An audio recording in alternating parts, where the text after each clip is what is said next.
মাঠের পাড়ে দূরের দেশ। আসলে মাঠের পাড়ের দূরের দেশ না, বাড়ির পাশের আরশিনগরের পড়শিকে দেখার একটু চেষ্টা।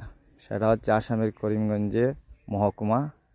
এখানে ক্যামেরার মাধ্যমে দেখার চেষ্টা করা হচ্ছে দূর থেকে প্রতিবেশীর দেশ জনগণ, কিন্তু ভালোভাবে দেখা যাচ্ছে না, তারপর চেষ্টা করা হয়েছিল। তো প্রিয় দর্শক দেখুন, ভারতের আসামের করিমগঞ্জ মহকুমার কিছু অংশ কুশিয়ারা নদীর তীরবর্তী অঞ্চল। এটা সম্পূর্ণ ভারতেরই অংশ। দেখতে কেমন লাগে আপনাদের একটু বলবেন।